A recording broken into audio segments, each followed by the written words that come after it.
and humble, extremely humble. But I'll do my best not to be emotional. Madam Chairperson, my sister, and the Vice Chancellor of this great university,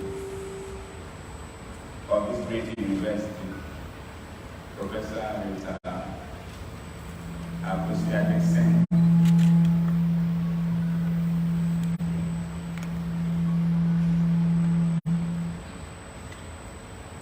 Professor Dr Akuffo Dampare,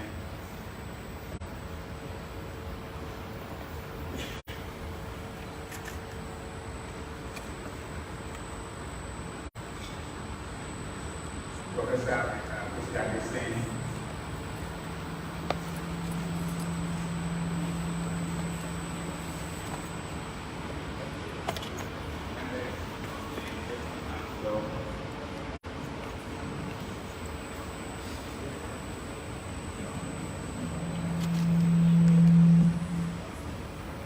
members of the University Council,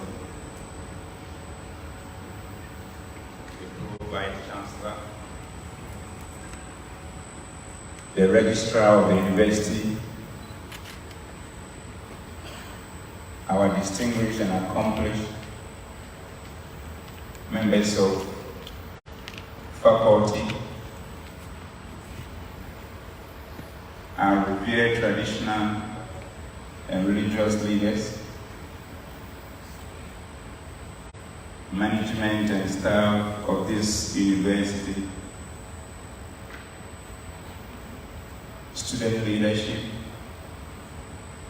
fellow students, and at the appropriate time I will explain why I say fellow students, my colleagues from the media, because I'm a member of the Ghana Journalists Association, distinguished ladies and gentlemen. Let me first of all thank the leadership of the university for the honor done to the police service with this invitation to be here today to deliver this public lecture. And I also like to thank the Faculty of Social Sciences and the Public Lectures Committee for going the extra mile to put this lecture together and make it a reality. And in this vein, I also like to thank Dr. Jones Okobowari for being the coordinator between the police and the university and putting in all the mechanisms to ensure that we have today and to come and give this lecture. I also would like to thank all of you here present today for finding time to be with us, for us to have this engagement. And particularly, I would like to thank my fellow students. And I will explain my fellow students to be the fact that I have decided not to ever stop being a student. And I will keep learning. The difference is that I don't have the opportunity of getting up every morning to come to lectures. Neither will I have the opportunity of having new school or classmates, or will there be an examination ahead of me leading to an award of a certificate. But whilst I have chosen to continue to be a student alive, maybe you can consider me as a student at large. And with that in mind, any hall which is interested in me can have me as an unadopted student of the hall. Having said it, we came with the blessing of the whole police administration and the entire police force, the police service. That's why you see most of my colleagues here, both from the headquarters and also from the region, accompanying me here. And we'll have loved to have the fullness of the police leadership to be here. But for one reason or the other, and one assignment and the other, they were unable to come and have this session representing them. And they have asked me to convey our congratulations to you, the leadership, and the entire university body on the celebration of your 70th anniversary.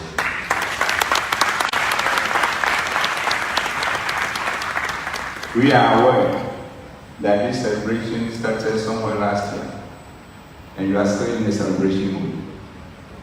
And we wish you well, and we know that the next 70 years will be better than the one that just passed.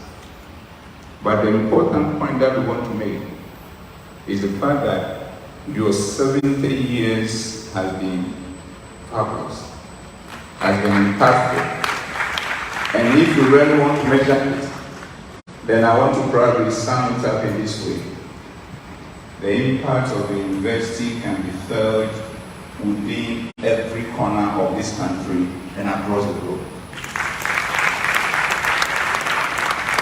And it is on this note that we want to appreciate all those who were the trailblazers that brought it to the point that you picked it up and you are continuing. And some of them have been called to glory. May their soul rest in peace. The rest who are not here today are all over the world, within the country and across the globe, continuing to preach the things that you taught them, for which you have become always the best in Ghana and the very best also across the African continent. Now, with all these introductory remarks, let me now turn my attention to why we are here today. And the simple aspect of it is for us to come and have a discussion about the changing face of policing in the country, and as Madam Chairperson said, expectations and the role of the university community. This engagement is relevant because, as we know, policing is and will always be about the people. Policing will always be about the people. We cannot take that away for even a second. And the beauty of this is this. With this engagement, we are going to work together to continue to sustain the peace of this country in such a way that all of us, individually and collectively, will be able to live our God-given destiny. And if we succeed in this venture of maintaining the peace and tranquility, the stability, orderliness of this country, that will be the greatest tribute and honor to our forebears who kept the peace for us to come and inherit and enjoy. In the same way, it will also be the greatest inheritance that we can leave for our children and their children. With this in mind, when my colleagues and I took the realm of office to organization to the next level, we decided to put in place pragmatic strategic policing interventions to build on the good work done by our predecessors, so as to be able to get to the point that the peace and stability of the country will be sustained for the good of ourselves in terms of the rest of our life, and also for the good of our children. So with this, we therefore decided to embark on a journey of rigorous, pragmatic transformation, building on the work of our forebears, our former bosses, so that we will become the best institution in this country and a reference point for the rest of the world. And when we say this, we don't say it lightly. It may not happen during our time, but we are very sure and convinced that we will create the environment and position the organization in such a way that nobody can reverse that course of becoming the best institution in the country and a reference point in the world. And how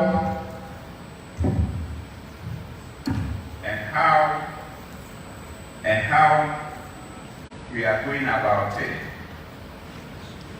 is the story that I'm here today to share with you.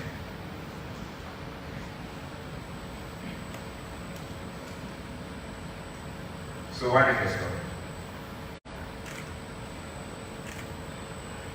The first component of the story is that when we decided to do something pragmatic, something transformational about policing in the country, we decided that we want to take another critical look at our historical development. And we'll walk you through that.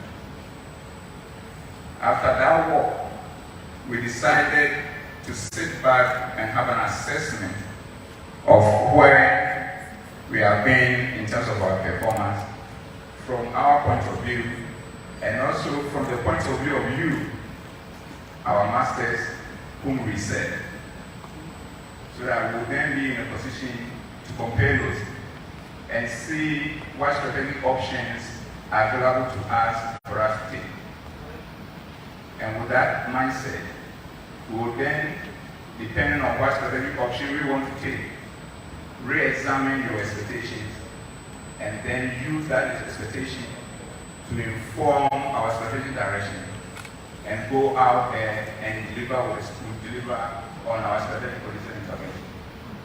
And once we do that, then we'll be in a position to ask you to come on board with your responsibility of supporting us, because policing is and will always be a shared responsibility.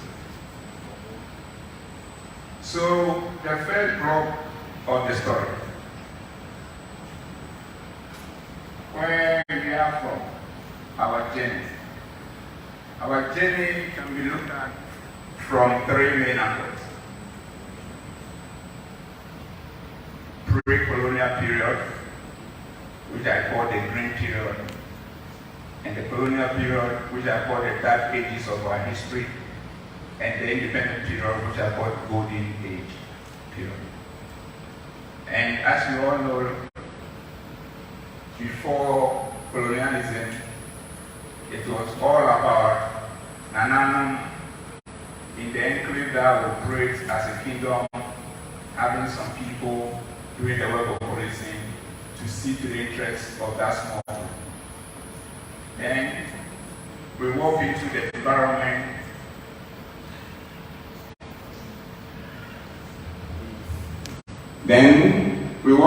environment where we have the colonial period, where the colonial masters decided to use the police for their own interests and not for the interests of the people. In fact, it was all about protecting their interests, and they cared less about the interests of the people.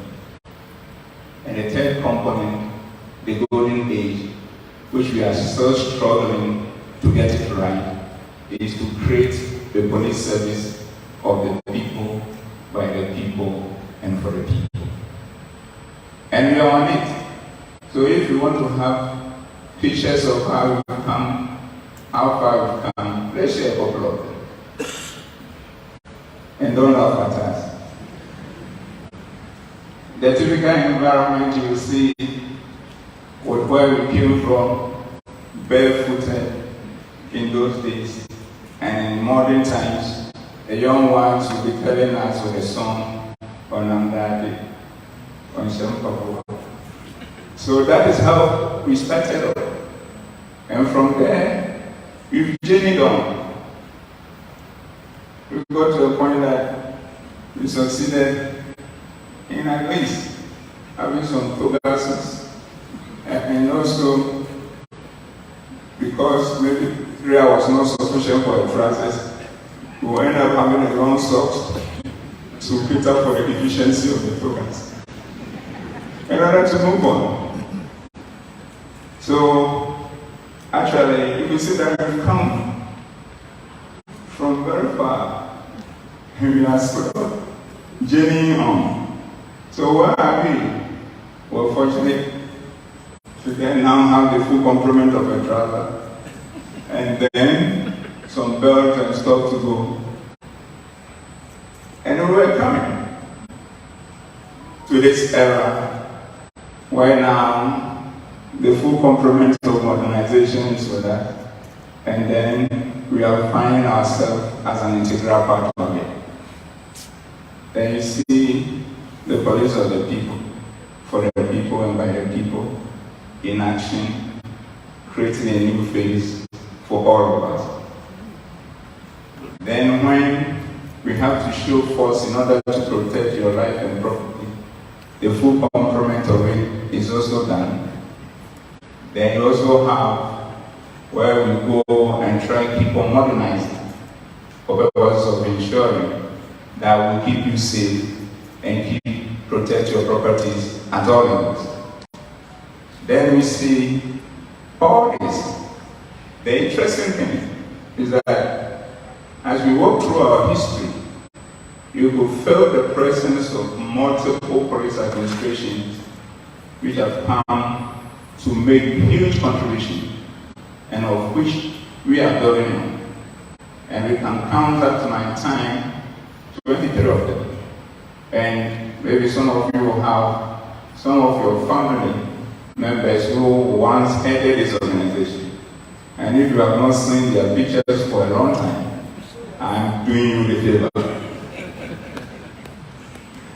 So you have Mr. Manjete, the first Ghanaian IGP, all up to the 6th one, Mr. C.O. Lamte, who passed away a couple of months ago, and his funeral is slated for 19th of this month. So we are in funeral mode, and as you always see, we are always in black. So every time we are mourning, we don't even see the difference. But may his soul rest in peace. Then we also have, from Mr. Che, my father, through up to that administration to Nana Osunusina. Then we have Mr. Champon, through to my big brother, Mr. James Okombwenu. And someone will ask, why is that slot empty and your picture is not there? It isn't my responsibility to put my picture there. I have to go on retirement for somebody to carry my picture and put it there. So I look forward to that my picture will be there for somebody also to come and continue this job and probably do it better than we are doing it now. Then with this, there has also been serious external interventions with the intention of reforming and modernizing the police service, starting with the Boyle report, the Ryan report, Tigiru, Okujato, Aisha report, all were tackling one aspect of the police service for purposes of ensuring that we become better and serve better. And when all is said and done, we came to one conclusion. We have unfortunately or fortunately become a product of our history.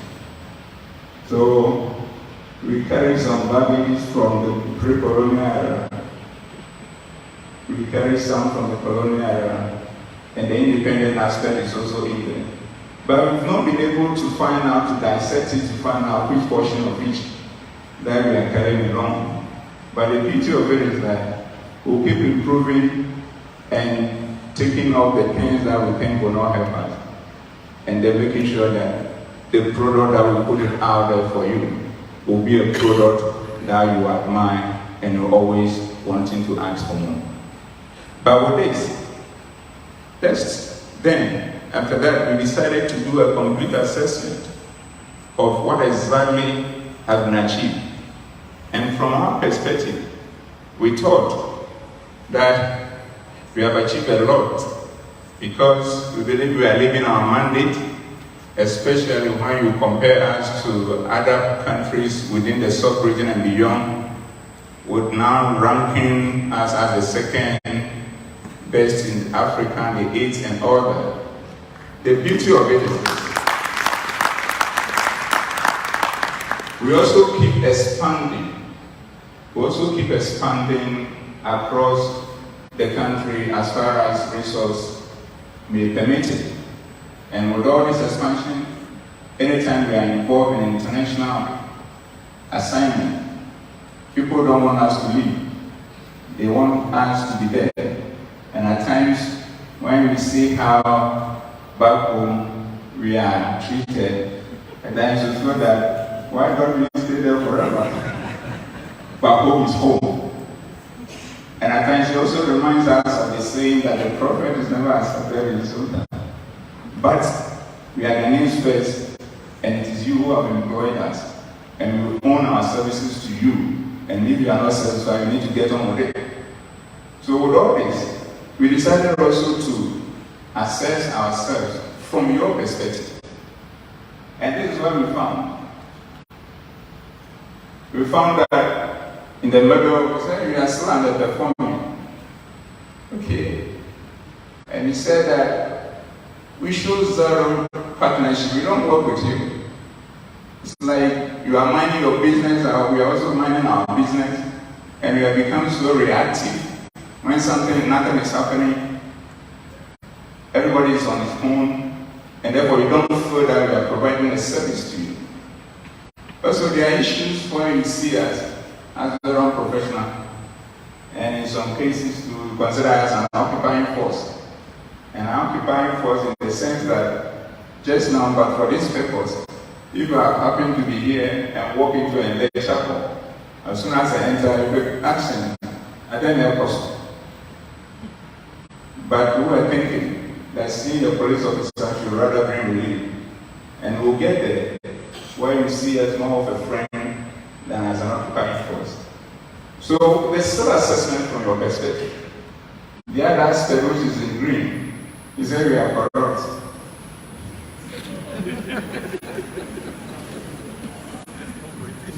Thank you.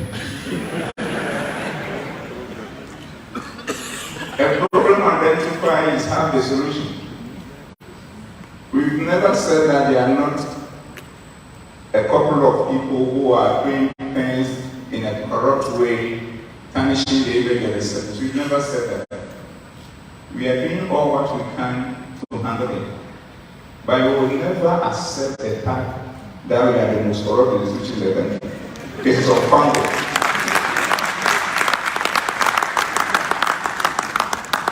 Because all those researches have challenged methodologies. And at the appropriate time, we keep responding to them. But we also keep working at the things that people over the years have used it against us and make us feel so uncomfortable when it comes to the issue of corruption. And when we get there, we will surely know that we are right. And we will get there. That I can say. So what do we see? We see, and these are not English words, but we are interested in the misses, the word after the misses. We would have loved to have the trust, the confident respect, and the legitimacy that we need badly.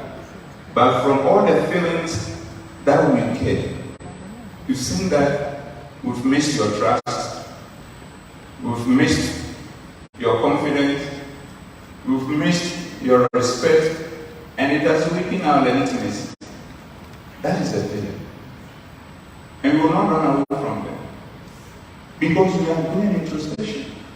For us to be able to get the strategic focus to turn the corner, so that we can then separate the misses from the other part of the world, and we have those ones standing alone. And for some of you who are now over age and not joining the police, to be very uncomfortable that now the police has become so attractive that you wish you were younger for you to join it. So all this, what has happened? There has been a big expectation that we think that we are almost there. But the people we serve think otherwise, that we are not there yet. So the question that we ask ourselves, should we mind the gap? Should we mind the gap? And doing that, we came to the realization that we have some certain options. We can choose to do nothing. It's also those kind of strategy we said. It's also an option. Or we can use the propagandist approach, pretend to be doing something. Or said, we do everything possible. Everything humanly possible. So these were the options open to us and colleagues and I in formulating the strategic intervention to turn around the corner and build on the foundation of our core in our former work. So what informed the choice that we did? About 4 things. The first thing is that we are employees of yours. That's why we are called public servants. And anytime you see the word servant, you must be looking for the master. And you are the masters. So if your master say they are not happy with you and you are a servant and you want to keep your job, what do? You must do something special if you really love your job. So we thought that we have to remember that in making a choice as to doing nothing, pretend to be doing something, or doing anything, everything humanly possible. The next thing that we also saw was that we went around and be looking for a very good decision. May you so rest in peace. If you do good, you do for yourself. And that statement is very loaded. We saw that very soon we'll become civilians one more time. So if we mess up with the quality of policing, it will catch up with us. We also saw that our children, our parents, our brothers and sisters, our aunties, they are not in uniform. They are also experiencing the same quality of policing. So whatever we have to do, and we think that we are doing it to improve the police service, we don't do it for everybody, we do it for ourselves. Then the next point that we realize is that there's always, and there will be always, room for improvement. You can always achieve more than what you have achieved. So we didn't want to end it there. So we picked it up. And the final thing that informed us in terms of what we're supposed to do and the decision that we need to make is the fact that if we were to follow the way we are verifying at times the level that demonstrates us so much, then we choose not to do anything. But we remember that austerity is the best stage. And if we do this, we'll be out there satisfying everybody. So with this in mind, we decided to do everything humanly possible to transform the police service to a level that will be appreciable to all and sundry. And doing that, we decided to take a second look at your expectations. And we saw that, we are managing. All what you have to do is to go to a hospital and we get them done. You just want to be protected and your property protected. You just want a secure and peaceful community.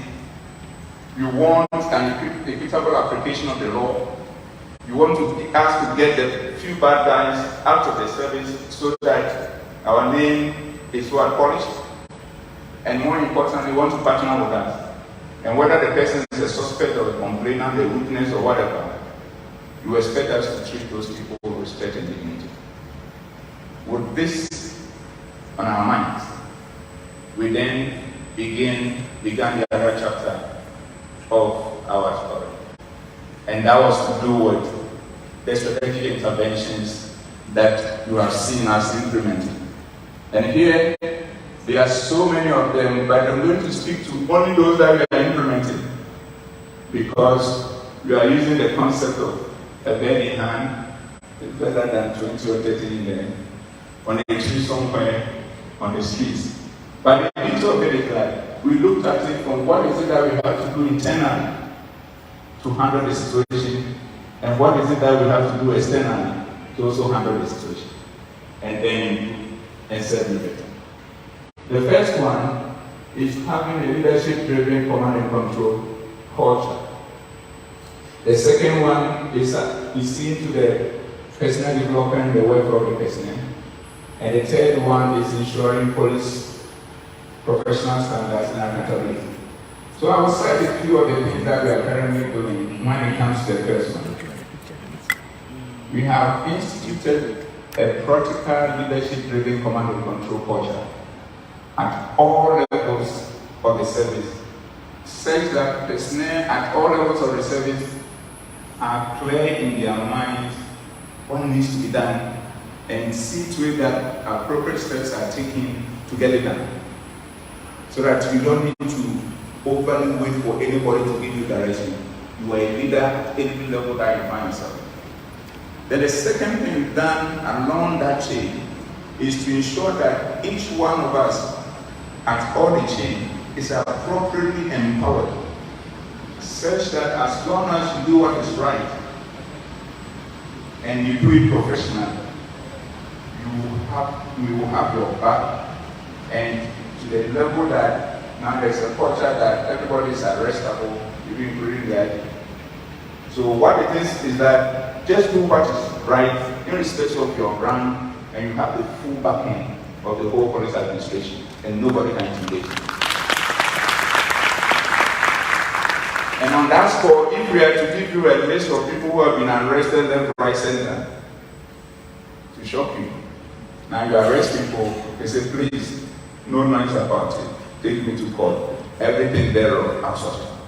But at first, when we started, we arrested one person, and people say political. We arrested the second person, they say he under political. Now, they are all come to see and know that we didn't come just for one or two things. We came to maintain that consistency. The other thing we have done in that context, the same command and control, is to create an environment where there is recognition, there is reward and punishment in a transparent way. So that when you know that you are doing what is right, your normal promotion will come, but there will be additional promotion for you, because we want it to serve as well. A motivation for others to know that beyond your normal things, if you do extraordinary things, you will benefit or get extraordinary benefit. In the same way, the punishment is there.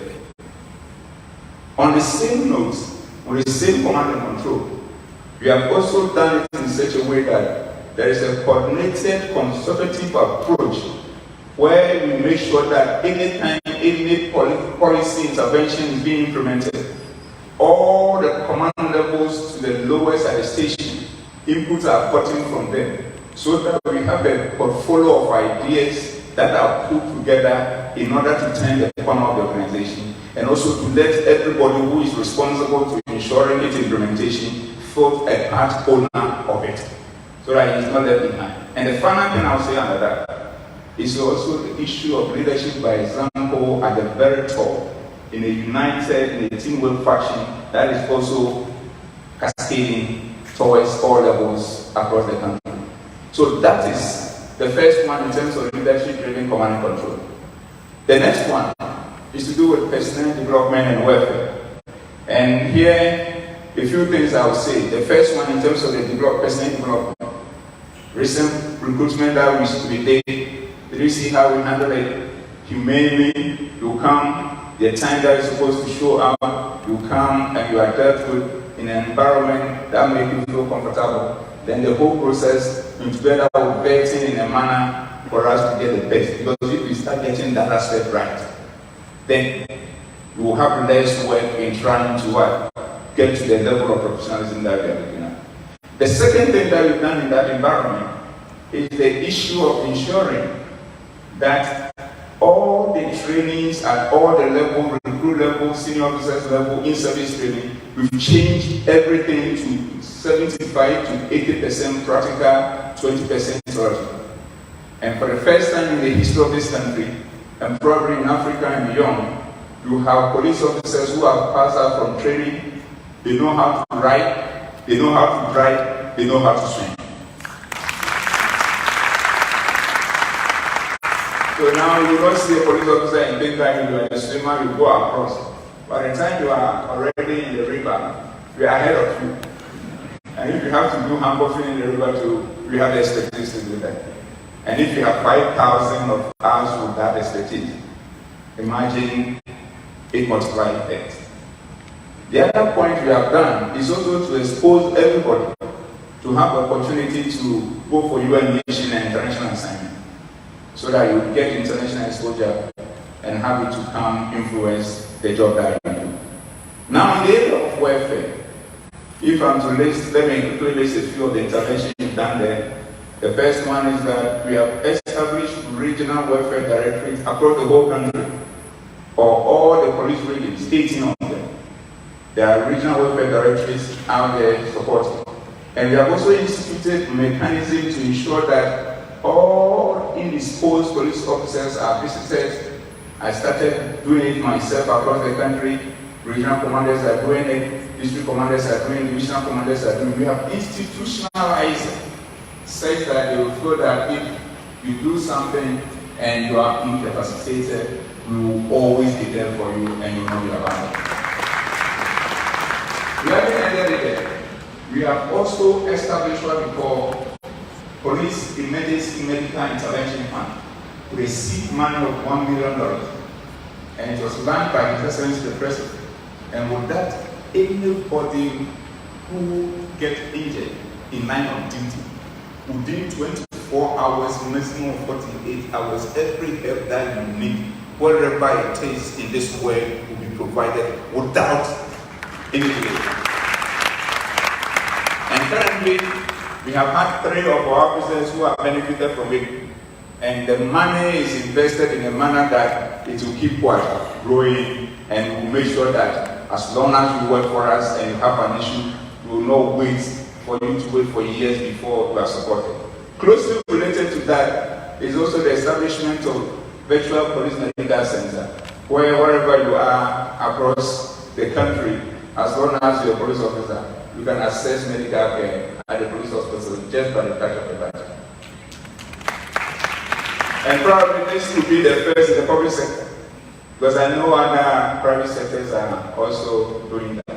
In addition to that, we have also instituted a policy of retirement planning in such a way that we help them to transit from working into retirement seamlessly.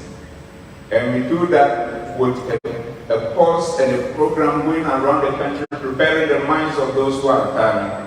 And also we add to it that anytime you are retiring, 1 to 2 years towards your retirement, you have the opportunity to tell us where you want to settle. So we send you close to the place you want to settle so that you start acclimatizing to the exit. In addition to that, we have also decentralized pension processes. And how was it done in the past? In the past, you can come from my very good friends hometown from BC to come to Accra to process your pension. And the story at times we do here is that you will succeed in coming to Accra. When you get to settle, then you are in Accra all right. But settle, you will hear people saying Accra, Accra, Accra. And you are not sure whether you have landed at the wrong place. But fortunately, with this decentralization, where we go to the people at the regional level, and very soon we are sending it down to where you actually work. So that you not even travel from, say, a village to the regional capital, but you will come to you and have your pension process to make sure that you need not to travel in order to get on to retirement. It becomes so inconvenient. Then the last one, about all things, is the issue of the way we treat people who die in line of duty. We have professionalized the environment to the level that what we do is to ensure that when you die in line of duty, with all the courtesies that we give, we also open the opportunity for a child of yours or a brother of yours who qualifies to to be recruited to take your place whenever there's a recruitment process onward. So that child continues the work you couldn't finish because of your untimely death, which was also in line of our duty. And it more or less like a way of pacifying the family for their loss. We know we cannot bring the human being back. Let me end it there, probably focus on the other thing which will be of interest to you. But you can see that with the first one, leadership-driven command and control, with the things we are doing with personal development, you see that automatically it inures to the benefit of professional standards and accountability. But beyond that, we are doing certain things specific. The first one, we are working closely to ensure that each and every one of us is conscientized, sensitized in the way that they become very careful the way we deal with the public. And that has led to all of us having our name tags moving, not just like a name tag on a plate. Now you cannot remove it from the uniform. And we are finished with the sensitization, and very soon every police officer that you see will mention his name, his station that he's coming from, and we do all these things before interacting with you. And we have a hotline. We have seen that it's not working the way we want. We are now making it a smart hotline and extending it to be 7,000, whereby if you don't get it from that angle, you can easily call for us to verify for you and make sure that we do what is right. In the same area of professional standard, we have also worked on the policy of ensuring that we have regional professional standard bureaus established to bring that closer to the public, so that you don't need to all the time come to Accra or write a petition. You can walk in any of the offices that is established in the region. But the important thing about that one is also the fact that we have tried to make sure that the cases that come to us, those cases are investigated and the families are supported, in some cases supporting the medical care and the medical bills, in some cases providing social circle support, and in some cases to making sure that the right thing is done and the people are punished. But at times, when this thing is happening and we are doing it, we understand the apprehension of the public. They wish that instantly something is done and the punishment is meted. We can't do that. There is rule of law, and it has to go through a process. And if we fail working along the process, then what is going to happen is that the person, after every punishment that you might have probably given him, the punishment in any court of competent jurisdiction will be passed, and the person will come back. So we follow due processes. So it's not that when it happens and the person is interdicted and the processes are followed, we end there. We don't. We make sure that the right thing is done. So let me sum up in terms of all the things that we are doing internally to strengthen ourselves so as to be able to then go out there and police. Now let me go external. In the external environment, these are the 4 things that we are working on. The first one is community engaging policing. The second one is scientific intelligence-led policing operations. The third one is transportation safety and management, and proactive transportation safety and management, and the fourth one is deepening interagency collaboration.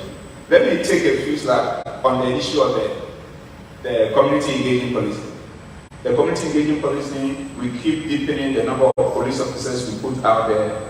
Now we have added the motorbikes 8 to 8, and very soon we are deploying almost about 2,000 motorbikes across the country to take care of all highways and all that. We have also looked at all the issue of adding the dogs, adding the horses, to make sure that we come closer and closer to you for you to feel secure. And beyond this, we are also doing what we call proactive engagement. And one of such proactive engagement is our being here today, where we are engaging you not because something has happened, but we are engaging you for us to be on the same page, for us to collaborate, and therefore for us to be able to know what is happening in your community, and for us to provide the policing that is specific and targeted to the needs of your community. And in addition to that, we are also working on what we call reactive engagement. The reactive engagement is where something has happened, and you see that the district commander will show up there, the divisional commander will come, the regional commander will come, and in some cases, either the IGP himself will come, depending on the magnitude of the issue, or the IGP will take the phone call and call. And here we want to put on record that in all major cases, the victims and the people involved, in 90% of the cases, I personally call all of them and engage them and put them at heart in terms of the way we want to. And it's something that is institutionalized in a way that district commanders are doing it, divisional commanders, everybody is doing it. And that is in such a way that even the engagement has been done in such a way that the regional commander, once in every month, you should be able to go around all your region.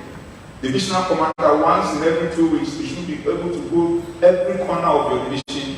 District commander, once every week, you should be able to go every corner of your district, so that the people will see us more, and if they have issues, we are there also to address them. We have also looked at the issue of engaging in terms of our media relations and in terms of sharing information. And now, if those of us who follow us in terms of our releases, you see that in respect of the time of the day, the time of the night, if incident happens, you will get the information from us in terms of what is happening. And these are all forms of engagement to bring you closer. Now let me tackle the issue of strategic, scientific, intelligent policing operations. Let me mention about 3 of the things that we've done in that angle. The first one is that we have established regional intelligence departments across all the police regions, because intelligence is everything. When you get intelligence right, the whole work is reduced in terms of any other thing that you do. And some of the intelligent people, if I tell you the things that they do, it will marvel you. So whenever you take some of the taxis, you never know who is driving you. I cheat early. And whenever you take an okada, which is not legalized, but because we are penetrating, you never know who is on it. But the point we want to make is that for your sake, we are everywhere watching and keeping the bad guys happy. The other thing, on the same stretch that we are doing, is the cultivation of informants across the country. And the pool of informants that we have, which we have commercialized, and what I call cash and carry, you will make sure that you bring the information is authentic, you will personalize the information, you get the results, come for your 1,000 up to 50,000, because that is how committed we are in protecting. And if I'm to tell you, because of intelligence, we don't talk. The people on the appeal room, maybe you will take it as a second job. But these are all the things that we are doing behind the scene to keep you safe. In addition to that, we are also doing a very comprehensive tactical hotspot policing. All the places that have become problematic for robbery, for conflict and all that, the type of deployment we put there, special forces we put there, and the results that we are getting from the block to Dombokrum, to Yeji, to KJG, Kintampo, Bupetamari. Just name them. When was the last time you heard of any serious robbery in this way? When you raise your head, they were dead. And that is what we are doing to keep you safe. Beyond that, we have also done so much in the area of establishing certain unique and specialized units. One of them is missing person unit. For the first time in the history, we have that, because we want to be able to account for every missing person and trace them as long as it takes and get them united with their families. And if we are unable to do that on our watch, make sure that somebody to come with a framework in place to come and continue from where we left off. The other thing we are doing in that same context, which we thank this university, especially the Department of Engineering for, is since we established established a cold case unit for the first time in the history of the police service to tackle all cases that, especially murder cases that are gone undetected over the years. We've had tremendous support from your university, and especially the Department of Engineering. And on this note, I would like to thank Professor Foucault, Professor Akuwa, Professor Ballard, and Professor Say Jr. and their team for the wonderful job they are doing in supporting the program we are working on. And we have been working tirelessly on this. And we know we will succeed in finding the killers of some of these individuals. And when we are unable to succeed in finding the killers for all of them, the structures and the system we put in place with the preservation of the evidence and information, anybody who is committed to this cause will come and continue and will be able to get there to the level that everybody will know. If you commit a crime, in respect of how long it takes, we'll find you and bring you to justice. In the area of transportation, proactive transportation management and safety and management, at times we always think that it's all about road safety, road. There is also we don't go up there that often. There is also rain, and equally there is also the water bodies. And what to tell you that, especially starting with the water bodies, we have started working and putting more of our marine people in place. And with 5,000 of our people now knowing how to swim, imagine the magnitude of it. We are going to cover all our water bodies and ensure that when you are on it, you are fully secure. But on the issue of the road, you see that we've done a whole lot. When we came in, we saw that the motorbikes were on top in terms of fatalities when it comes to accident. And we put in place what we call police action against rider indiscipline, where now you will see a whole bunch of the motorbike riders being on their helmet, having their motorbike registered, insured, they get red light, they try to stop nowadays. We haven't gotten there yet, but we are getting there. And even the level we have done and achieved with the latest figures from the National Road Safety Commission, we said that even fatalities in respect of motor accident have reduced by 12%. So if we can achieve that within the shortest possible time, by the time the year-end figures come, I think we will be all out there. And a similar program has been put in place called the Police Invisible Eye type, where we have taken off all the NTT guys from the road. And we have put in place vehicles with cameras flying the roads. We won't tell you where they are. And if we are also to tell you the amount of money that we have gotten from indisciplined drivers on the roads across the country from this type program, it will marvel you. Another thing we put in place is also indiscipline within our cities, where people are using the middle of the road, left, right, center. Nowadays, whoever you are, you try it. And the next hour, we take you to court. The beauty of it is that the law allows us to impound your car and wait for the determination of the court. And we get an order from the court to remove the stop lights, the siren and everything before the car is released to you. So at times, now the courts, because of the workload, they are taking the cases on the average of about 6. So if you are lucky, maybe for 2 weeks, you have your car with us. So in the quest to save 15 minutes, you have ended up having your car impounded. Both big men, small men, everybody is a victim. Everybody who has actually abused the law in that respect is arrested. And if we have to give you a list, and I mean if we have to give you a list, and I really mean if we have to give you a list, you will say that we are almost there.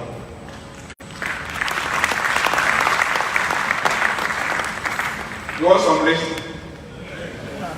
Tomorrow. On the other point is to go with the issue of deepening interagency. But one last thing before I move on, the deepening interagency cooperation. Something that is so dear to our hearts, but which we have not been able to convince all the transport unions to fully bring it on board. It's called passenger liaison officer program. We think that when you take a bus or any commercial vehicle, because you pay for it, the moment that the car is taking you from where you took it to your destination, you are the co-owner of the vehicle. So the driver cannot drive anyhow. Your life is in their hands, you pay for it. And therefore, until he takes you to your destination, together with the owner, you own the vehicle. So if that is the case, then somebody among you, the passengers, should be able to be appointed as a liaison officer between yourself and the driver and the union or the station that you pick the time where you are going. So that if the driver is not driving well, carelessly, considerately, then you should be in the position to question the driver. So we will not accept this. And I speak on behalf of the passengers. We learned this, BBIP took it on board, and we are still refining it to see how we can make it across all of them. So that at the end of the day, you get to the station, all what we are looking for is that one of you will be appointed as well. Passengers liaison officer. And when the driver is not respecting your intervention, you should be able to call the station that you loaded, park the car somewhere for the station people to get you another car from the nearest union station to take you to your destination. And when we do that, the drivers will start behaving and will not be overtaking where you're supposed to overtake. And unfortunately, at times when they do that, and you get a very committed person who wants to lead to the fullness of his God-given destiny, questioning the driver. The same passengers will say, also, so let's work on that, and I think it is fantastic, and it will reduce this carnage on our roads to an appreciable level. Now let me conclude on this issue by looking at deepening interagency cooperation, which of course you know we've been doing across in terms of intelligence sharing with other security agencies and operations, especially at this era of terrorism, that we do it across to make sure that we continue to keep you safe and keep the country secure and peaceful. Now, one other thing which cut across both internal and external is how we apply ICT in the work that we do. And there, what we are seeing is that internally we've done a little more, but there's so much to be done. But externally, I don't think we've done well at all. Because we are looking forward to a period where we'll have virtual police station, where you need not to show up at the police station, you just make your complaint virtually, and then we'll send you all the information. Then we can even virtually also invite the suspect to beat his case across. And when we evaluate it and think it's something that we can virtually do it, then it's a resolve and it's a win-win for everybody. Than to show up at the police station hours unattended to and all that. So we have a lot of work to do. But internally, with the press of the button, the IGP can send messages to every police officer across the country instantly. And we are also working where now we have virtually a sufficient level of paperless environment across the country, from headquarters to the regional level. We send documents electronically that we need not to find people to come pick it up and do that. So we are doing a whole bunch in that area, and we will keep improving. Now, the question is, why we are doing all this in order to keep safe? We are not there yet. There's so much we want to do, and we keep working at it. But at least the little you heard today to indicate to you that we are overly committed. We are overly committed in living our mandate. But we know one thing: we cannot do it alone. We cannot do it alone. And we need to help us. And why do we want to help us? Because if we work together, the bad guys suffer. But if we fight, the bad guys are strengthened. And with the nature of criminality and the boldness of the people in the way they deal with us, if we don't work together, it will not be good for all of us.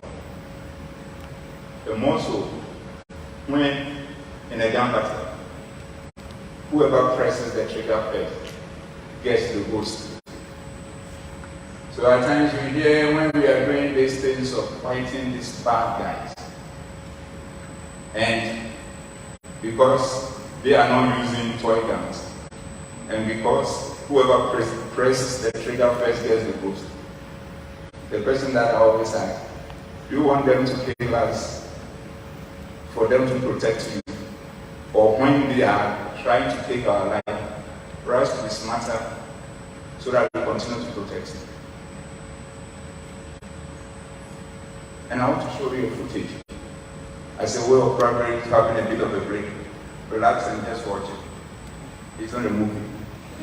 But viewers' discretion is advised.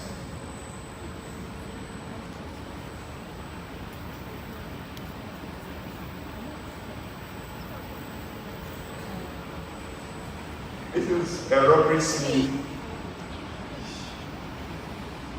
that I would like to watch. It's so funny. Very really fun.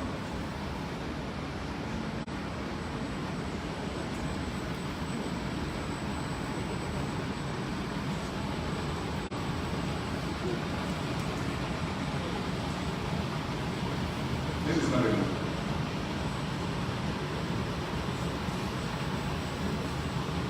This happened close to the church upons hometown.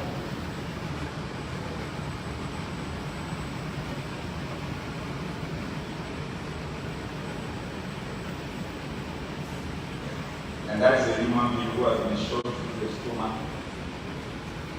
Instantly fell on the ground and is agonizing down.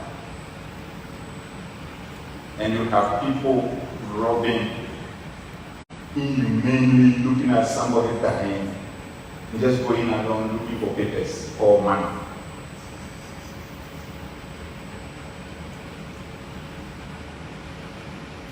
And please, for the media, we don't want this one to go because we are in an academic environment. That's why we are showing it. It's not meant for public consumption. Please.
There is somebody in there.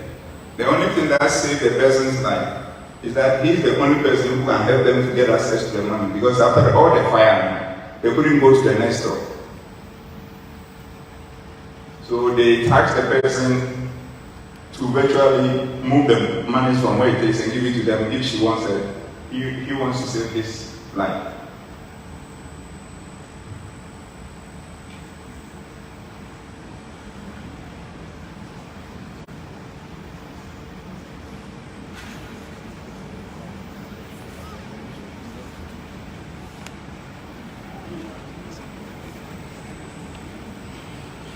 So if we have happened to be at the scene, and with the type of AK-47s that they are using, we are also using the same weapon. And then we'll beg them that, oh, please don't kill them. Come, let's go to the police station. Because they are nice people.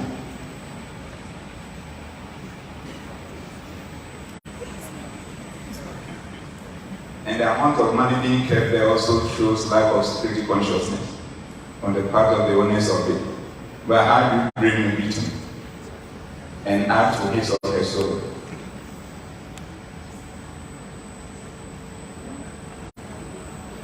He has saved his life, now he's checking to see what happens.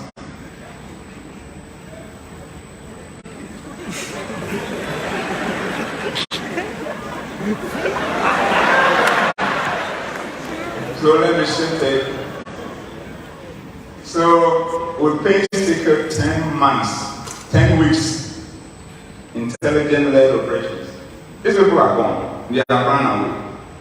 And we don't have a system in this country where you can easily use to identify people. So you need to get these people arrested, one or the other, using some way beyond imagination and understanding. And thereafter, use the same people to help you to identify the others. And at times when you are identifying them on the stretch of the operation, and you have, say, about 6 bulletproof vests, and you are 10 people going, people at times expect us to give them bulletproof vests to the criminals who are going to help us to show the place, so that we go without the bulletproof. So that when we wear it and go with them and conduct the operations, and at times in the midst of exchange of fire, that person passes on. Then the person comes and somebody is in your custody. How can he die? Because we don't understand the dynamics and we have not taken our time to ask the serious questions. If we have all the databases to identify people, you mention his name, his hometown, and just go and find out. You, the person I've arrested, just be happy. But it will take only you in our current environment to help me identify the people we need. And on this operation, some of our people have to behave like madmen in communities. Some of them have to do suicide. Some of them have to set up a small table to do Momo transfer in order to arrest the first one. And then move on to get so far 4 of them. We are still looking for 3 of them. And we are showing it today because we know we are going to get it.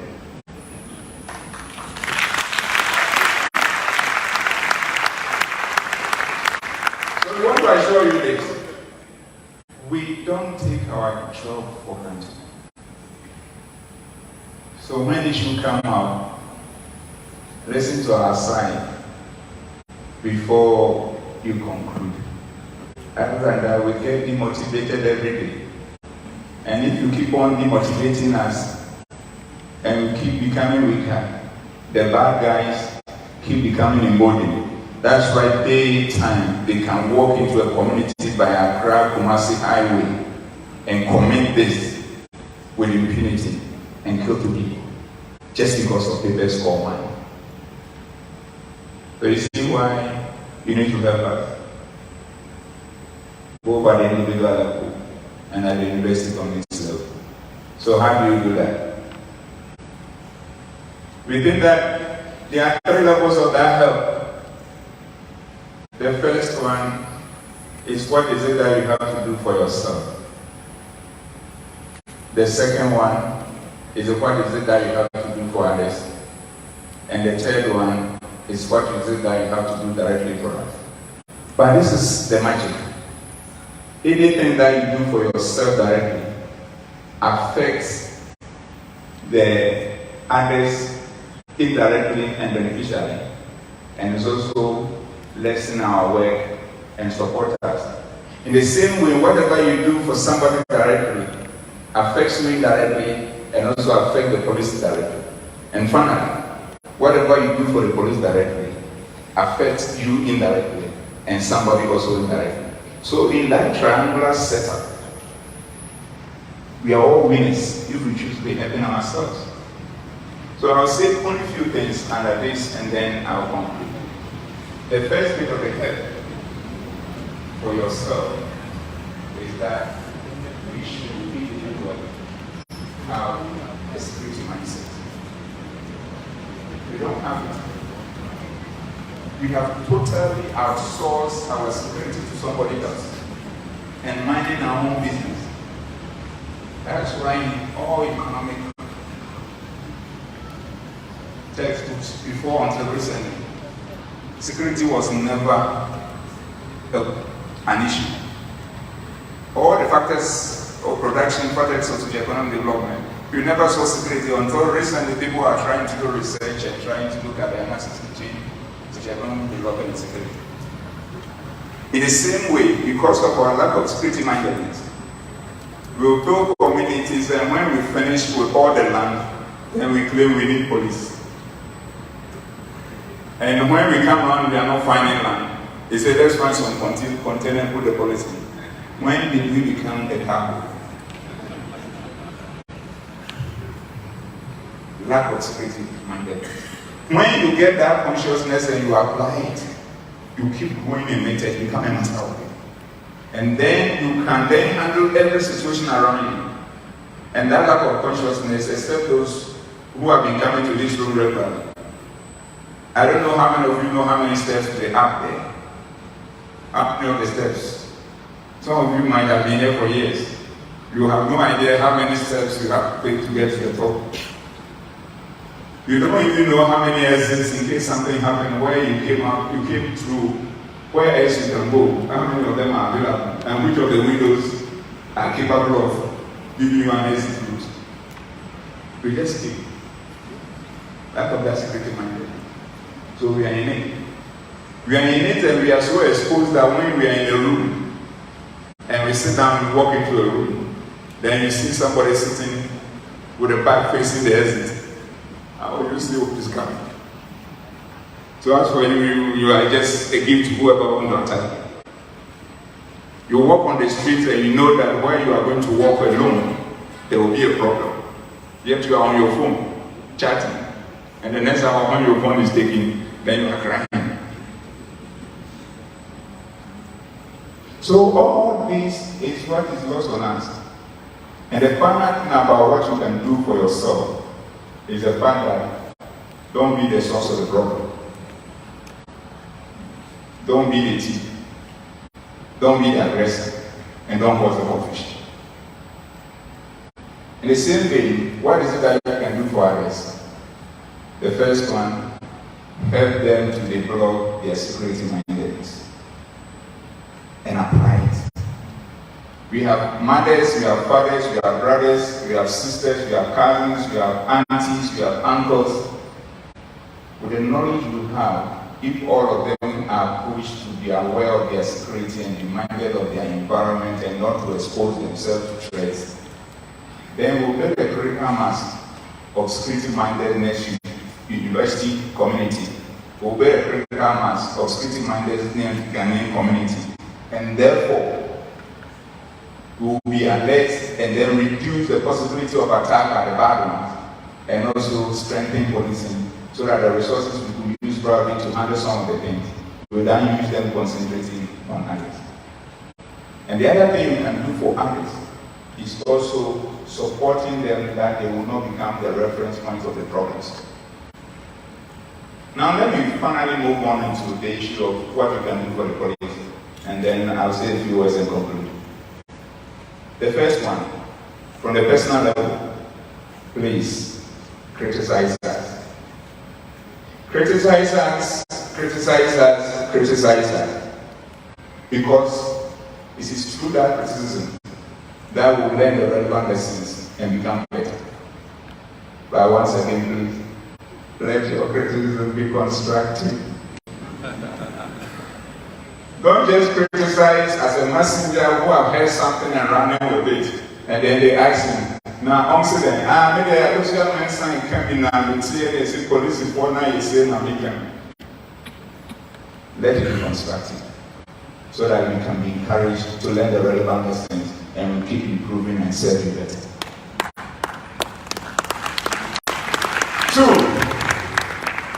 Two,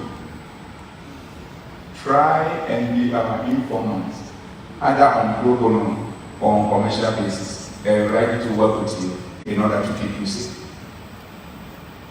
3, when you become a complainant or a witness in a matter, support us to carry the case to its logical conclusion so that it will deter the criminals from acting. But you report the case today, tomorrow you say you are tired. Police cannot proceed with the case without your consent, without your support. And when that comes, the criminal himself knows that you don't even have time. So that every time I rob, and no matter if you go to court, the court will be calling, and the case will strike out. That is not helpful. That is not just helpful. The other point is that encourage others who have knowledge about things to contact us and work with us. And it will help all of us. Now let me say 3 things about what the university as a community can do in support of us. beyond the criticism, which of course we know yours have always been constructive and it helps us to improve. That's why we welcome the partnership that we are going to develop going forward, and I think it will be phenomenal. But we want to see whether you can consider introducing a mandatory course on security awareness, so that, I don't know how it's going to be done, so that people will take it and create that awareness, and then they come every day thinking about security. The second one, we want, and we have started with the Faculty of Social Sciences, where we want to see a collaborative partnership on research that will help us to develop homegrown strategic policing solutions that will go out there to implement, to improve policing in the country for the good of all of us. And the other one is where you work with us, like Professor Akuffo and his team are working with us in the area of solving crimes where you have the competencies in helping us to unravel. And when we do this, I can assure you, criminals themselves will change their behavior without anybody prompting them. So to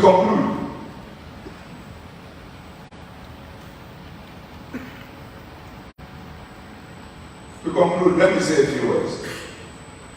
And that will also be an advice to all of us, and more importantly, to my fellow students.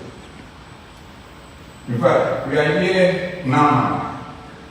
It's just because we are waiting to die later in the day, or probably tomorrow. And if tomorrow comes and we still alive, it's just that our tomorrow has not come. And it will definitely come and nobody can stop it. That is the mindset we need to walk around. And in my case, every Friday and Saturday, I use it as a yardstick for measuring my level of humanity, considering the number of people who will be taken from the mob and the number of people who will be swallowed by the earth without anything. So when that happens, this is the next thing you see.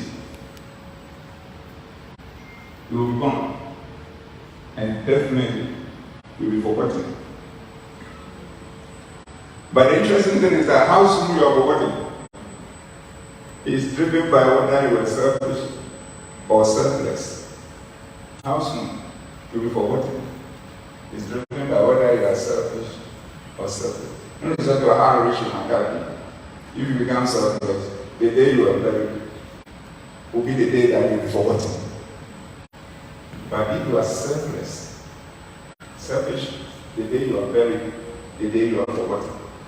But selfless people, you will be remembered for a while, and then occasionally you will be forgotten. And then occasionally, when you want good-mannered people, impacting life people, you will be remembered. And that is the key to prosperity.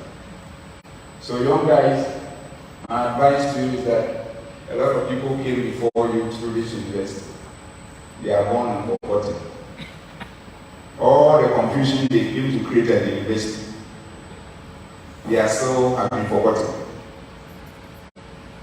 So if you are here and you think that you don't want to work and accomplish your God-given destiny, and you rather want to follow grouping and do things to undermine the sanctity of the university community, remember, you'll be forgotten by the authorities, but whatever you did will follow you wherever you go. And if the people who used to be doing the bad things and creating the confusion and showing the disrespect to the teachers who give you the knowledge to go out there to find work, you are able to follow all of them. They will tell you how much they have regretted their actions. So don't fall into that trap. And concentrate on the works. And walk out there to add to the impact that the university is making after 70 years in this. Because the day that as human beings will recognize how pitiable we are there are times you look at it, and when you pass on, a typical case of a goat passing on, and everybody is happy because there's goat meat to be shared. But the human being passes on, and if a partner is afraid to enter the room that they share together, and even when they see the blood, the dresses of the partner, he or she runs away. And when you are a regular visitor to the mall, and you have had the opportunity of experiencing postmortem on multiple times, I can count not probably many, maybe about 60, 70, and I'm still counting. But I know the doctors, the pathologists, that's for them. And then I ask them, so bro, how is that? So if you put all these things together, you see that the only thing you have to do is to impact the life of others, is to be disciplined, and is to be humble and respectful. People who stand in front of you to teach you and give you knowledge, you disrespect them. In respect of probably one or two issues that you may have, and you think that you'll get away with it. It doesn't work that way. It is uncanny. Let us stop it. Other than that, we'll have issues in the future, and then we'll not be happy with ourselves. Finally, as I conclude, I want to say, as it is, your expectations will continue to be our mandate, and we hope our expectation will continue to be your responsibility. So that together, we can keep this country safe and secure as a tribute to our forebearers and also as an inheritance to our children. I thank you very much.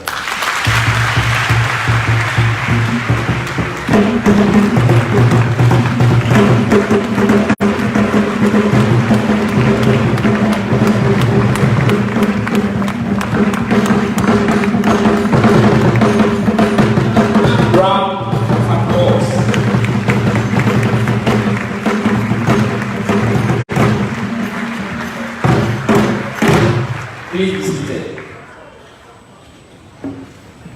So our lecture on changing face of policing in Ghana, expectations and role of the university community has been delivered by our speaker, the Inspector General of the Ghana Police Service, Dr. Akuffo Dampare. A round of applause again.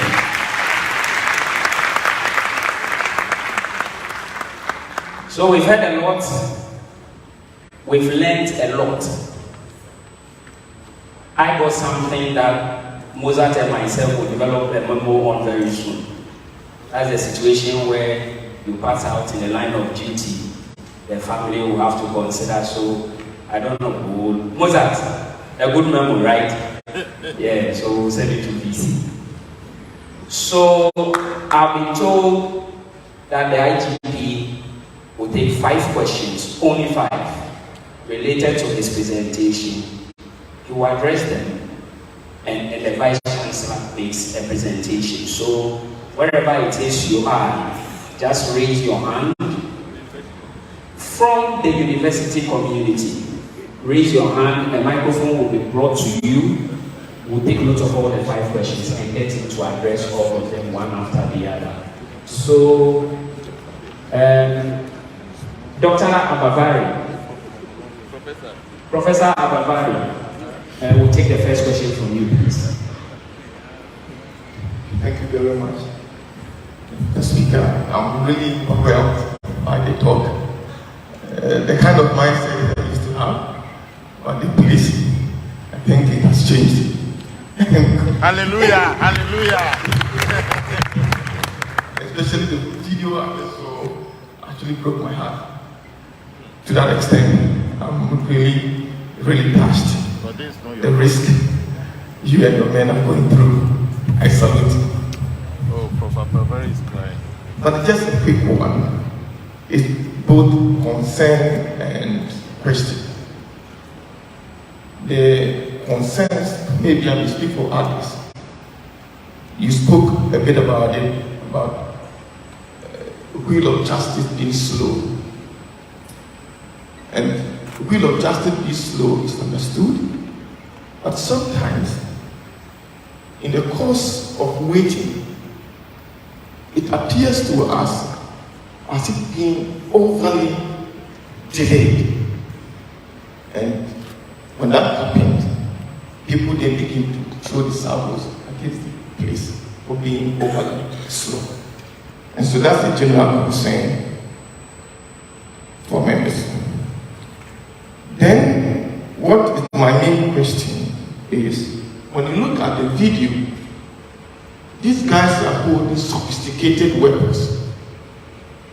And these weapons, I'm not sure whether it's really available to the general public to go and buy and maybe to license it. And if the general public cannot acquire those weapons from their shelf, the question is, how did they get those weapons? It's AK-47. How did it get to them? Is it because they have been imported from the fringes of our borders? Or some people used to perceive that perhaps the police service rather lend it, according to the ministry time, the bad boys also within the police service might have led them to these same people. So I'll be very grateful if you actually clarify this session. Thank you very much. Thank you. We'll take another question. Okay, please give the microphone to our daddy. Let me salute my IGP. I describe myself as a troublesome boy. So I'll ask you some troublesome questions. The first item has to do with your green age, black age, golden age. And I'm not too sure of what the green age is, but it appears someone changed the green age to black age. And you happily call the person who changed the green age to black age your master, my master, our master. Right or wrong? I cannot be sure. And for how long can that master be the master who changed the green to black? The golden age part has to do with if we see gold as money. How much of the gold is in the pocket of the average police person? How much of the gold enters the pocket of the policeman for him to feel energetic enough to police me and police us? The last part is, why should you be in black and black, black and black in the tropical Ghanaian weather? Bye-bye. Thank you. Thank you. Let me see your hand up. Do we have the hand of any lady? We are not having ladies. Oh, okay, so we have a lady there. Yes. So please, I have two questions to ask. And my first question is, security cameras we know are available at some regions, but its offices are in Accra. But I stand to be corrected on that. So how can the security agencies respond quickly to criminal activities if they don't have the means to witness it in the case where there are no witnesses? And my second question is, how effective is the response of the police in fighting crimes, especially murder, as we actually view the video, where before the arrival of the police, most of the evidence is likely to be tampered by suspects or bystanders? Thank you. Thank you. Okay, so two more. Mr. Kwame Yeboah, and then we go to the extreme end.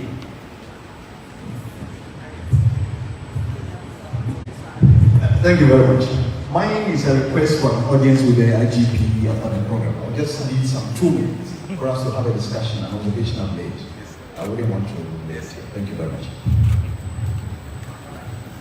So we go to the extreme and somebody is holding the microphone there. So please go. Good evening. Please, my question is, as of October 2017, the Gabon IGP, that is Mr. David Asante, came to KNUST to unveil the forensic laboratory at the College of Science. So I'd like to ask that in your position as now the IGP, is there any other alternatives or measures that you put in place to deepen such a lab that was being unveiled in KNUST? Thank you. Right, so our last question.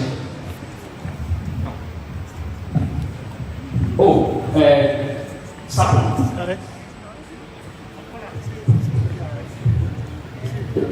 Thank you very much, Mr. Moderator. My question is very simple. Looking at the current population of KNUST, which stands at over 86,000, and the population of police at the Oforiko Municipal, can we say that the ratio of police to students is okay in your perspective? And if not, what are you doing or going to do in order to augment for this huge ratio? Thank you. Thank you. So we'll end here and then you will address all the questions. Thank you. So the first question, the ones that I will not be able to remember later, but I'll try my best. The first one is to do with the delays that probably general concern, and we agree that when the delay comes, the public becomes uncomfortable. But now we have introduced mechanisms where we engage the family and give them liaison officers who constantly brief them about the case. Because we believe that the public have so many important things to follow up than for us to come every week and tell them 17 cases. That is where we are. But if we target the affected family directly, then the concerns will be dealt with. But we're also working on the system such that at the appropriate time, quarterly or half-yearly or something, issues that came out to the public domain after the families have been engaged. Because it is also part of our professional standards setting environment that we will not come out, for instance, if somebody has issues with the police and we are dealing with it and have some information, we will make sure that we share them with the affected families first and then go public, rather than doing the opposite, say that they will hear it only in the media. Actually, the same thing, whenever there is an issue like this, we make sure that at the end of the day, when the family is being informed, we ask them whether it's something that they want us to go public, so that we manage their concern, considering the fact that we live in a very traditional society. On the issue of the weapon, the interesting thing is that all the points that you raised to be a factor, but the scale of it is what is the differentiation, that brings the differentiation. We live in an environment where Ghana is just an island in the midst of a turbulent region, and definitely you should expect with the borders, some of these people coming in, and especially when they are coming in from all different angles. There are also instances where at times police people are attacked, where you have an instance in Zualugu where 2 police people were attacked around 6 p.m. and killed, and their weapons taken. And within about 7 months, we did a special operation in Kuntunasi, near the White. And there was a gunfire, the robbers lost their life, and we retrieved that weapon. So that weapon traveled from where? Juarugu in Upper East region and found himself in Ashanti region. And retrieved weapons, one of them survived. The story of how they did it were told, and we are still working on a whole bunch of things in connection with that, so we don't want to do that. Then the issue of maybe some decommissioned weapons handling in the hands of people is not beyond what we can control. But the beauty of it is that wherever it is, however it is, that will deal with it. We'll deal with it decisively to make sure that it is. So that we want to assure. The other issue is to do with my uncle. I can answer your question for the second stage. No, that I'm trying to identify the individual. I tell them the set of questions now I'm raising. The first one, Uncle. Papa. Your questions weren't. They are solid questions. Let me put it down. The first one to do with the golden age, the green age, and all that, and the web master. It's what is in the book, so it's quote unquote. How do you continue with that? If it And that's why I'm saying that it's what is in the book. So I'm just literally presenting what is in the book, but my mindset is different on that one. And at least you've seen instances where I was turned up to 7 days. I don't want to remind you. On the issue of the golden age and the monies in the pocket of the police, how much of the gold in the pocket of the police? We want to assure you that policing is a calling. And if I have the opportunity to reincarnate, I'll join the police again. And again. And again. Because I feel that it's one of the best jobs you can do when you look at people and you don't sleep and you get up in the morning and you have been able to keep the whole country safe and secure. It gives me so much satisfaction that no amount of money can buy. And like the analogy I gave you, selfish people, no matter how rich you are, you forgot. I want to be selfless. So that even in the process of being forgotten, when I'm forgotten, I will intermittently be remembered. And I think that alone can probably give opportunity to my children, because of what I stood for and what together with my colleagues we did. The issue of the uniform, we have been struggling to change it. And we will get there, but I don't know how soon.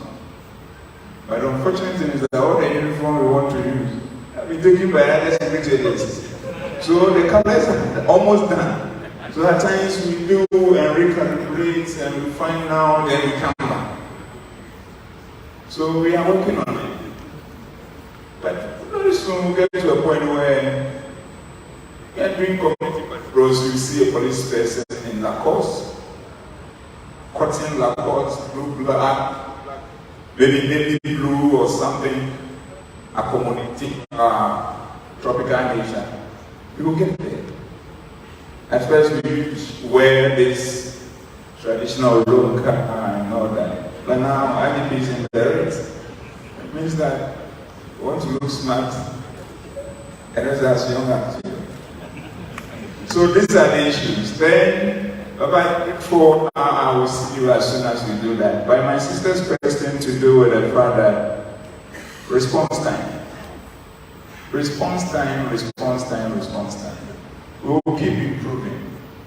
But what is important is that you see that as a country, the best way of ensuring effective response is having police presence spread across the country in a very coordinated way. Like you came here, we said we are talking about things we are doing. We are not talking about things we are about to do. But one thing you are soon going to do by somewhere middle of next month is the deployment of almost 2,000 motorbikes across the country. The whole country is networked that our roads are going to be policed. The towns you see the motorbike. And response time, we are looking at the average of less than 10 minutes. people will get to go with them.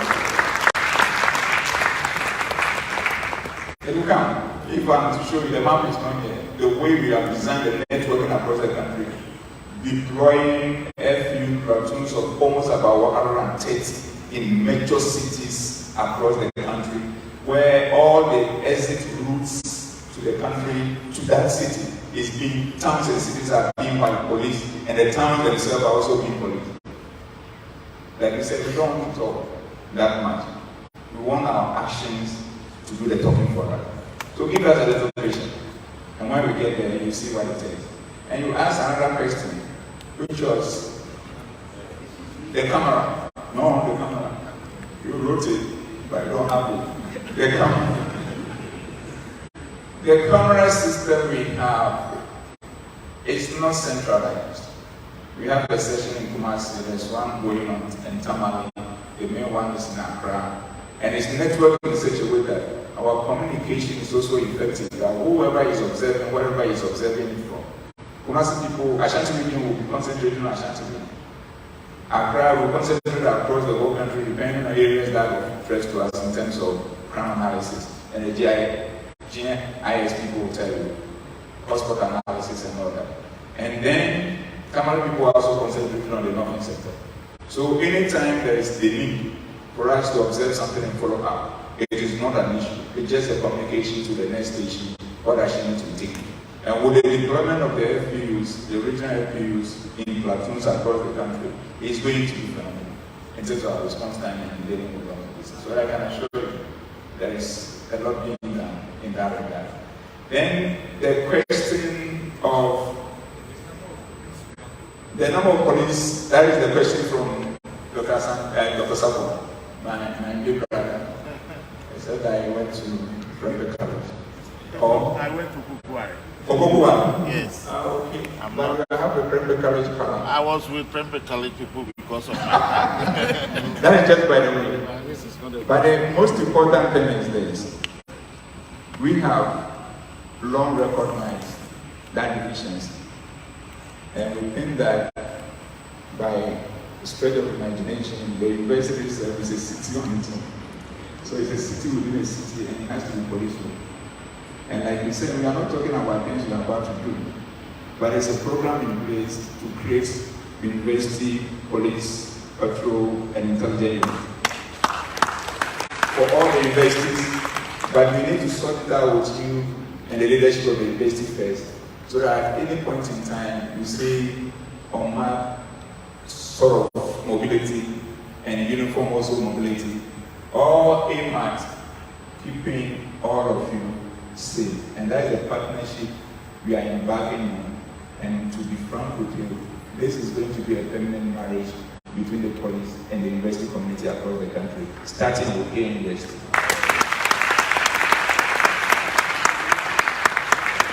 The forensic labs by a young man, I can assure you, we came to build on the achievements of our forebears, and nothing will stop us from doing that.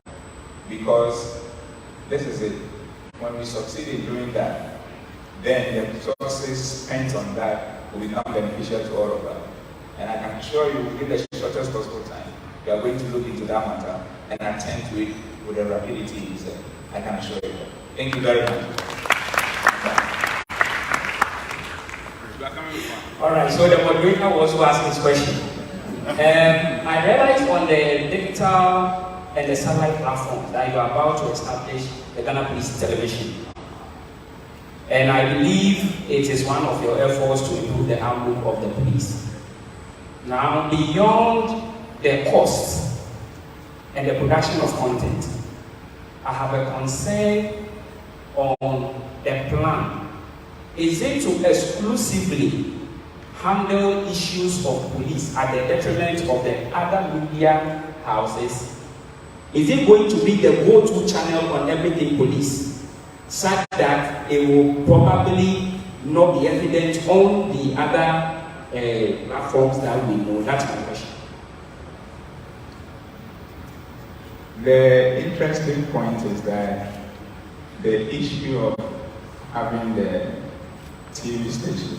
And at times, people say that even other entities no national outlook have TV stations information for the purpose of engaging.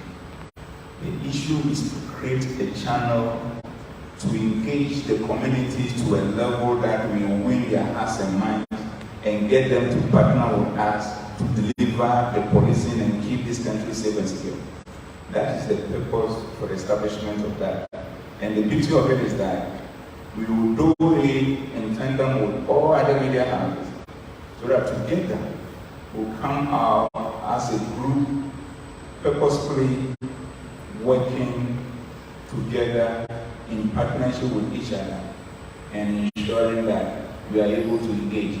So it will be a cross-cutting thing, and we will share and engage and interact, and we'll be good to go. But the final bit on the issue of the cost is that all these are being funded by benefits. And it is so beautiful that where we got into, when we start coming out, to attest to you that we came to complement and not to compete. Thank you very much. Thank you, ladies and gentlemen, the IGP Dr Akuffo Dampare.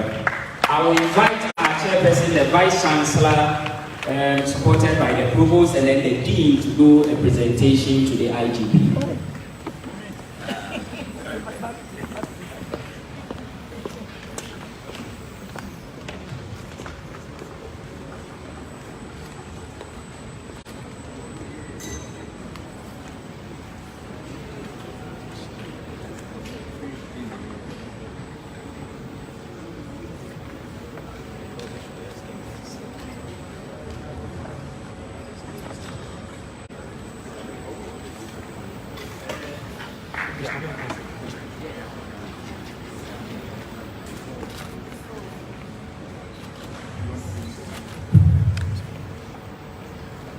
So, my brother, our IGP, this is from us to you.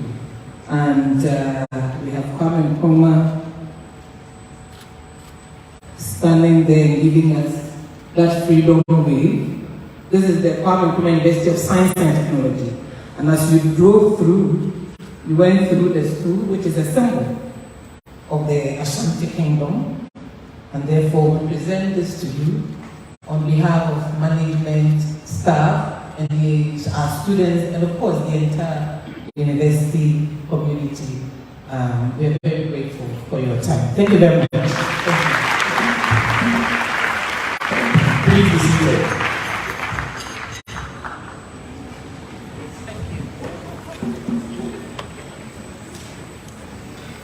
So I think you can do it better for the IGP as you can do better than that. You can do better than that. You can do better. Thank you very much. I think that you would all agree with me that we have had a very insightful evening. Is that correct? Yes. And the presentation was clear, precise, concise. So you think I'm going to make an attempt to summarize? I wouldn't. Thank you. But it suffices to say that he is telling us that, look, we are all in this together. We are all in this together.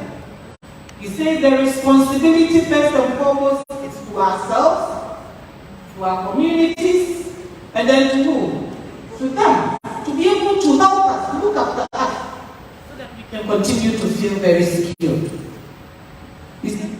Work on our security mindset. Sometimes when I receive some of the reports from, some of the challenges that students have had, security issues, and some of the stories, I just say, my children, my students are intelligent than this.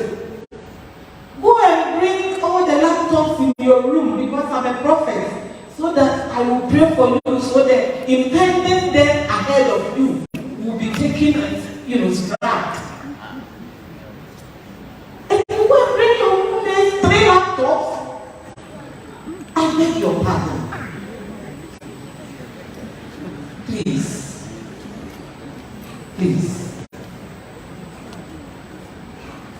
He said one thing. He said that above all, don't be part of the problem. Don't be part of the problem. Be part of the solution. IGP, we assure you that as a university, we will continue to collaborate with you, all the 3 areas that you stated, and even more, so that together we can achieve.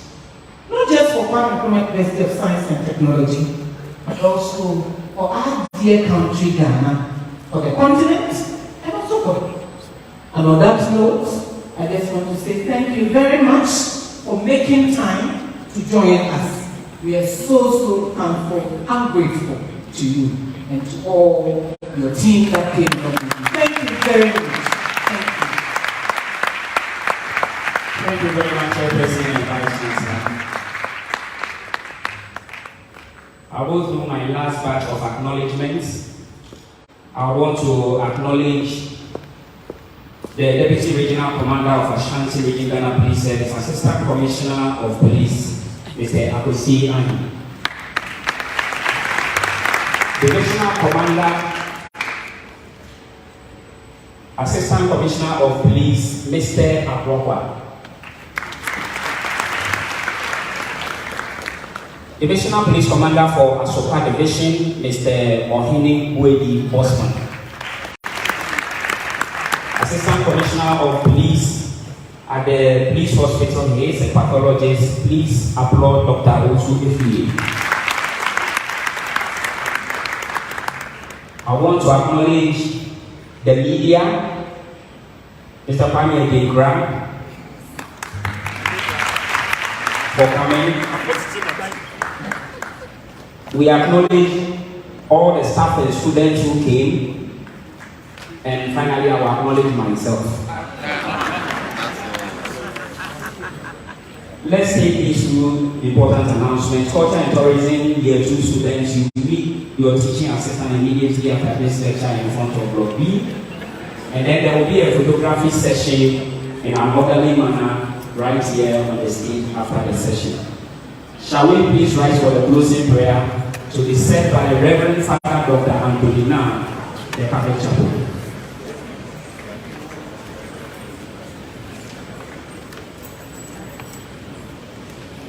Our prayer is in the name of the Lord who made heaven and earth.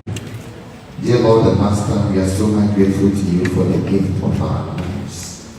We thank you for our dear nation, Ghana. We thank you for the law enforcement agency. We thank you for the leader and the commander of the police service, our own IGP. We thank you for his words of encouragement to us and also his words of assurance that we are doing everything to make sure that we are within a safe environment. We thank you for the grace you've given him thus far, and we continue to entrust them into your care. If you don't build the house, the work of the builders are in vain. Be with them, with their families. Grant them the sound mind and body that they need in the execution of their work. We thank you for our dear university. We thank you for 70 years of existence of global impact and even our desire to do more for our mother nation and for the entire world. We thank you for the leadership and management. We thank you for the ideal college, the faculty, the committee that planned and organized this wonderful moment for us in our lives. We thank you for the fact that we all are involved in our own security. Be with us even as we depart from here, and may we all enjoy your protection, your love and care in our lives. And may your blessings be upon us, the Father, the Son, and the Holy Spirit. Amen. Thank you. you very much. I want to acknowledge the Ashanti Regional Police Commander. I hear he joined us later. Thank you very much for coming, sir. And thank you all for coming. It's now time for the picture-taking session. Management, IGP, the Public Lecture Committee, and the Committee in Social Science will put together. You take it first. Afterwards, another will take their part, and I'll be announcing as we go. So management, yes, we'll come on these.